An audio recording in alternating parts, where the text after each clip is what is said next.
काय सांगा? खरं तर हा ओबीसीचा आवाज दाबण्याचा प्रयत्न आहे. ओबीसींचं राजकीय, सामाजिक, शैक्षणिक करिअर संपुष्टात येत असताना आम्ही ओबीसींच्या लढ्यामध्ये पूर्ण ताकदीनं लढतोय. ओबीसींचं राजकीय अस्तित्व टिकवण्यासाठी मोर्चे, मेळावे आम्ही करतोय आणि राज्य सरकारला असेल, विरोधकांना आम्ही सळो की पळो करून सोडलंय आणि जाब विचारण्याचं काम करतोय.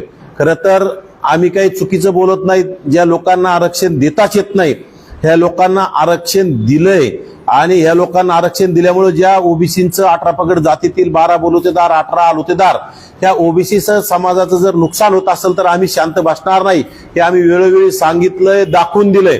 त्याच माध्यमातून आम्ही मराठवाड्यामध्ये ठिकठिकाणी आमचे लाखांचे मेळावे व्हायला लागलेत आणि याचीच कुठेतरी धडकी या निजामाच्या विचाराच्या लोकांच्या मनात बसली आणि कुठेतरी जरांगे नावाच्या बिंडोक माणसाने त्याच्या पिलवळीला समोर करून आणि खरं तर जरांगे सध्या पागल झालाय. त्याला तो काय बोलतोय, काय करतोय त्याला सुधरत नाही. त्याला मेळ बसाना, त्याला म्हणजे ओबीसी त्याला असं वाटतं की आम्हाला मिळालं आणि ओबीसीने अजिबात बोललं नाही पाहिजे, कारण ओबीसीमधूनच आम्हाला घ्यायचंय. ज्याला ईडब्ल्यूएस सारखं आरक्षण मिळतंय, एससीबीसी सुद्धा मिळतंय आणि त्यांना पुन्हा ओबीसीचं राजकीय अस्तित्व संपवण्यासाठी ओबीसी मध्ये घुसखोरी करायची आणि मग त्यामध्ये आम्ही विरोध करत असताना जरांगेला हे योग्य नाही वाटत आणि म्हणून त्यांनी अशा जरांगेच्या बिंडोक पिलावळी समोर करून आणि आमच्या गाडी जाळण्याचा काल प्रयत्न झाला. रात्री अगदी परवा 5 वाजल्या गाडी लावलेली ती दुपारी जवळजवळ 25-26 तास ती गाडी तिथं झाकून ठेवलेली होती आणि कोणतरी पाळत ठेवून जरांगीच्या माणसाने गाडी ती अगदी संध्याकाळी 10:15 10:30 वाजता ती गाडी पेट्रोल टाकून किंवा पेट्रोल डिझेल असं काहीतरी ज्वलनशील पदार्थ टाकून ते सीसीटीव्ही कॅमेऱ्यामध्ये कैद झाले आणि गाडी पेटून देण्याचा प्रकार केला. परंतु कॉलनीमधील समाज बांधव जे असतील सर्व समाजातील लोक राहतात तिथं, परंतु त्यांनी पाहिल्यानं तात्काळ तिथं पाण्याने विझवलं, परंतु तिथं मोठा अनर्थ टाळला. खरं तर हे जर उशिरा त्यांनी केलं असं तर तिथल्या 10-15 फोर व्हीलर दुसऱ्यांच्या सुद्धा जळाल्या असत्या आणि याला जबाबदार पूर्ण जरांगे राहिला असता. कारण की जरांगे हा 5वी नापास जरांगे गेल्या अनेक दिवसापासून राज्यामध्ये दहशत निर्माण करतोय. बीड जाळलं, बीडमध्ये हॉटेल जाळल्यात, लोकांचे घर बंगले जाळले आणि आता हा नवीन प्रकार जरांगीने सुरू केलाय.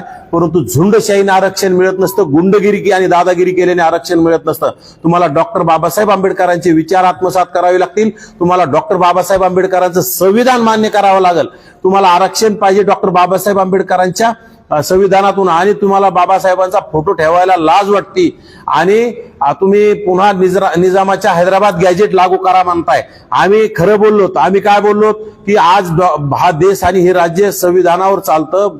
भारत स्वतंत्र झाल्या त्यानंतर डॉक्टर बाबासाहेबांनी असं सुंदर संविधान दिले, त्याच्यावर लोकशाहीनुसार हे चालतंय. परंतु तुम्ही जर निजामकालीन मराठवाडा निजामातून मुक्त झाल्याच्या नंतर जर हैदराबाद गॅजेटियरच्या माध्यमातून त्या नोंदी सांगत आहे, खोट्या नोंदी, बोगस नोंदी, त्यातून तुम्ही आरक्षण मागताय आणि त्यामुळं आम्ही त्याला विरोध करतोय. आणि आम्ही काय बोलून गेलो की या 2-5% निजामाच्या विचाराचे लोक आहेत. मग निजामाच्या विचाराचे नाही तर कुणाच्या म्हणायचं तुम्हाला?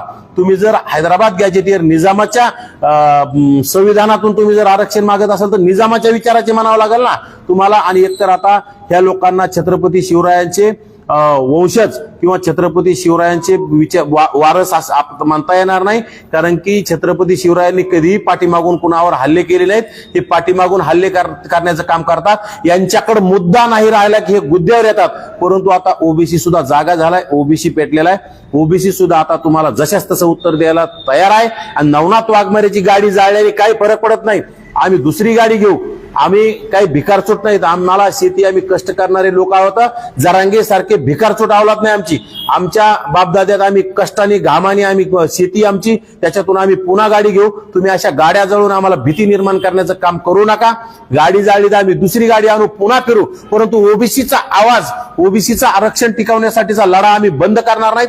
आमच्या रक्ताच्या शेवटच्या थेंबापर्यंत आम्ही लढत राहू आणि हा लढा आम्ही कधीही खाली पडू देणार नाहीत. ओबीसीचं राजकीय अस्तित्व, ओबीसीचं शैक्षणिक धार्मिक सामाजिक अस्तित्व आम्ही कदापि संपून देणार नाहीत. त्यासाठी आमच्या जीवाची बाजी लावलेली आहे आणि शेवटपर्यंत आम्ही बाजी लावलेली राहील. आम्ही रस्त्यावर सुद्धा तुमच्यासोबत लढायला तयार आहे. आणि माझं त्यात बिंडोक जरांगेला म्हणणं आहे, अरे त्या पिलावळीला काय पुढं करतो, तुझ्यात जर तुझ्या बुडात दम असेल तर तू स्वतः ये ना, मी तुझ्यासोबत लढायला तयार आहे. तू असे काय घरापर्यंत माणसं पाठवतो, आम्हाला तुझे घर माहित नाही का? अरे ओबीसी ज्यावेळेस जागा होईल ना तर तुझ्या घरात येऊन बुटाडाने हंतीन जरांग्या तुला. त्यामुळे जरांगे आम्हाला भीत्या घालणे बंद कर. बिंडोक जरांगे, तुझ्या गाड्या सुद्धा आमचे ओबीसी अडवतील. आता आमच्या पोरांना कळायला लागलंय आपलं कोण परको कोण. आणि हे भिकार धंदे बंद कर. ते धमक्या टाकण्याचं दहशत निर्माण करण्याचं काम बंद कर. काल ॲडव्होकेट गुणरत्न सदावर्ते जालन्यात आले होते, त्यांच्या गाडीवर सुद्धा काही आंदोलकांनी हल्ला केलाय, त्याकडे कसं जातं? काही आंदोलक नाही, पाचवी नापास बिंडोक जरांगेचे समर्थक येते, दुसरं कोणीच आंदोलन करीत नाही. दुसऱ्याला या खरजुल्याला दुसरं काही येतच नाही. हे निवळ पिसळलेलं कुत्रं झालंय, याला अक्कल शून्य माणूस आहे. याला दुसरं याच्यावर हल्ले त्याच्यावर हल्ले, याचं घर जाळायचं, त्याचा बांगला जाळायचा, त्याची गाडी जाळायची, त्याची हॉटेल जाळायची, याच्याशिवाय काही कळत नाही. याच्याकडे वाळू माफिया, मटका माफिया, गुटखा माफिया, दारू माफिया, जमिनी हडप करणारे, महिलेवर विनयभंग करणारे, बलात्कार करणारे असे लोक पाळून ठेवलेत. आणि ह्या लोकांजीवर दहशत निर्माण आहे. माझी राज्याच्या गृहमंत्री आणि मुख्यमंत्र्याला विनंती, आम्ही अनेक वेळा सांगितलंय, तुम्ही त्याच्या मुसक्या आवळा, त्याच्या आसपासच्या लोकांच्या मुसक्या आवळा, जे 307 सारख्या गंभीर गुन्ह्यामध्ये त्याच्यावर गुन्हे आहेत, परंतु तुम्ही त्यांना मोकाट सोडलेलं आहे. परंतु तुम्ही कुठल्या दबावशाहीला बळी पडतात हे आम्हाला कळत नाही. परंतु देवेंद्र फडणवीस साहेब, तुम्ही जर असं बळी पडत गेले तर एक दिवशी तुमच्यावर सुद्धा हल्ले करायला मागं पुढे पाहणार नाहीत. त्यामुळे ह्या तात्काळ ह्या बिंडोक लोकांच्या मुसक्या आवळणं या राज्य सरकारनं, राज्याच्या गृहमंत्र्यांनी करावं. आता या तुमची जी 4 चाकी गाडी जाळली, याकडे तुम्ही या संदर्भात पोलीस अधीक्षक किंवा पोलीस विभागाकडे गेले होते का? काय सांगत आले, तुमची काय मागणी? मी रात्रीच या कदीम जालना पोलीस स्टेशनला त्याची तक्रार दिलेली, त्याचा पंचनामा झालेला आहे, सगळे पोलीस प्रशासन येऊन गेलंय. सीसीटीव्ही मध्ये तो माणूस सुद्धा आलेला आहे. त्यांनी सांगितलं योग्य वेळी तात्काळ लवकर अटक केल्या जाईल, त्याच्यावर कठोर कारवाई होईल.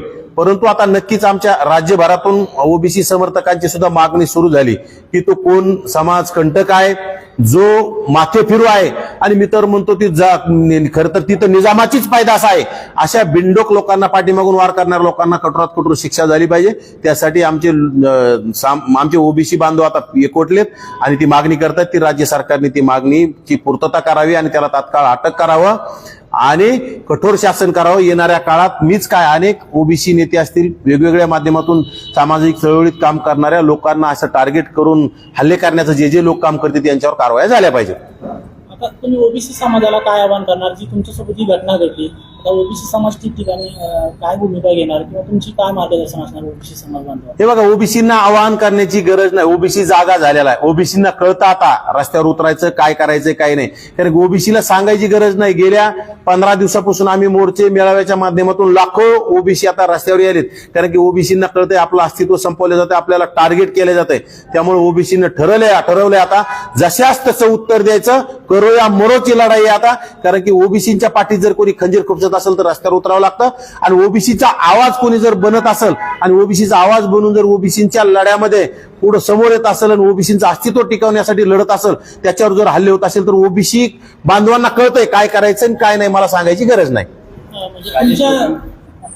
राजेश टोपेंवर वारंवार गंभीर स्वरूपाचे आरोप होत आहेत. छगन भुजबळ, भूपेश पडळकर असतील, लक्ष्मण हाकेसर असतील, यांच्या पाठोपाठ काल गुणरत्न सदावर्ते यांनी देखील आरोप केलेले आहेत आणि त्यांनी मनोज जरांगे यांच्या आंदोलनात सक्रिय सहभाग नोंदवला आहे. त्यांनी सांगावं असं आवाहन देखील केलं. नक्कीच राजेश टोपेस त्याच्यामध्ये करता करविता ओबीसीचं विरोधातलं आंदोलन, जरांगे, 5वी नापास जरांगे उपोषण सोडून पळून गेला होता. त्याला ह्या घनसावंगीचा माजी आमदार राजेश टोपे आणि ते शरद पवारांचा लाडका नातू शेंबडा रोहित पवार या दोघांनी आणून बसवलेलं आहे. आणि पुन्हा तिथं दंगल घडवण्यामध्ये सुद्धा राजेश टोपेंचा मोठा हात आहे. राजेश टोपे तिथं दगड कुठून आलते, अचानक तिथं पोलीस प्रशासनावर जी दगडफेक झाली ते दगड कुठून आलते. खरं तर या राज्याच्या गृहमंत्र्यांनी आणि मुख्यमंत्र्यांनी याची एसआयटी लागली होती. त्याची काय झालं, त्या एसआयटी मध्ये दूध का दूध पाणी का पाणी होईल. परंतु तुम्ही अशा मुख्यमंत्र्यांनी सुद्धा गोड गोड बोलून ओबीसीना फसवायचं, त्यांच्या खांद्यावर हात टाकायचा, कधी यांच्या खांद्यावर हात टाकायचं, हे धंदे बंद करावेत. जो गुन्हेगार आहे त्याला गुन्हेगार ठरवावं, त्याच्यावर कारवाई करावी. कारण की जरांगीच्या आसपासच्या अनेक लोकांनी तिथं दंगल घडवण्याचा प्रयत्न केला. अनेक गंभीर गुन्ह्यात असलेले लोक आहेत त्याच्यात.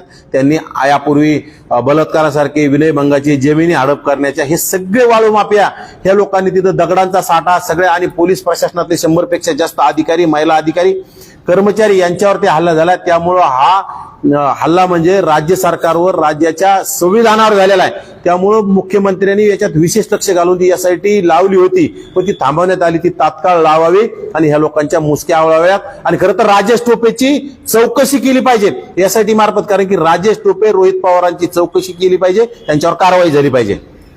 राजेश टोपेंना वारंवार माध्यम जे आहेत ते या संदर्भात स्पष्टीकरण विचारतात, मात्र राजेश टोपे माध्यमांना उत्तर देत नाहीये. का कारण, काय कारण असं वाटतं? राजेश टोपे बोलायला तोंड नाही ना, त्यामुळं काय उत्तर देणार आहे? म्हणजे चोर, एखादी आपण चोरी केल्याच्या नंतर चोराला मी असं पुढे येऊन थोडाच सांगत असतो चोर की मी चोरी केली म्हणून. राजेश टोपेंनी हे आंदोलन उभं केले, राजेश टोपेंनी ही दंगल घडवून आणण्यासाठी ताकद दिलेली आहे, राजेश टोपेंनी रसद दिलेली आहे, आणि त्याला शमडा रोहित पवार सोबत आहे, शरद पवारांचा आदेश आहे. त्यामुळं शरद पवार आजपर्यंत फुलेशाह आंबेडकरांच्या विचाराचे पाईक आम्ही म्हणत आलो, ते स्वतः म्हणून घेत होते, परंतु शरद पवार फुलेशाह आंबेडकरांची पाईक नाहीत. या राज्यामध्ये त्यांची ज्या वेळी सत्ता जाती त्यावेळी शरद पवार राज्य अस्थिर करण्याचं काम करतात. यावेळी कोपर्डीचा प्रकरण झालं त्यावेळी राज्यात त्यांनी मोर्चे काढायला लावले, आणि त्यामधून आमच्या दलित बांधवांची अट्रॉसिटी रद्द करा ही मागणी करायला भाग पाडली. फक्त एवढंच आहे की शरद पवार पाठीमागे राहतात, समोर दुसऱ्याला करतात, आणि बरोबर काट्याने काटा काढण्याचं काम शरद पवार करतात. पूर्ण आता राज्याला कळायला लागलं की शरद पवार इतका करामती माणूस कोणी नाही, आणि शरद पवारने राजेश टोपे, रोहित पवारांना समोर करून ह्या गोष्टी दंगल घडून ही राज्य सरकार अस्थिर करायचं आणि ओबीसी मराठ्यात वाद लावून द्यायचं आणि आपली पोळी भाजण्याचा केविलवाना केलेला प्रयत्न आहे. जरांगे हे वारंवार छगन भुजबळ यांना टार्गेट करतात किंवा त्यांना अलिबाबा असं म्हणतो, याकडे कसं पाहतात? जाऊ द्या, ते जरांगे पागल झाले, पिसाळलेलं आहे ते खरजुलं कुत्र्याच्या कुठं नादी लागता. खरजुल्या कुत्र्याला खरं तर आता हळद लावण्याची वेळ आली, कारण की ते त्याचं बेचैन झालं. एखादं कुत्र नाही इकडून तिकडून खाजू आली की वाकडं तिकडं होतं, तसं झालं. त्याचं बेचैन झालं, त्याचं कासावीस, त्याला ते नेमकं त्याच्यावरच भरोसा राहिला नाही. आम्ही जो GRच्या विरोधात आता रस्त्यावर उतरलोय, न्यायालयीन बी लढाई सुरू, ते GR आम्ही टिकू देणार नाहीत. त्याच्यामुळे त्याने ते समाजाला फसवलेले, त्यात बेचैन, त्याची झोप उडालेली. ते तर मी म्हणतो आता म्हणजे काही दिवसांनी पागल होऊन जाईल, त्याला मेंटल हॉस्पिटलमध्ये ऍडमिट करावं लागेल.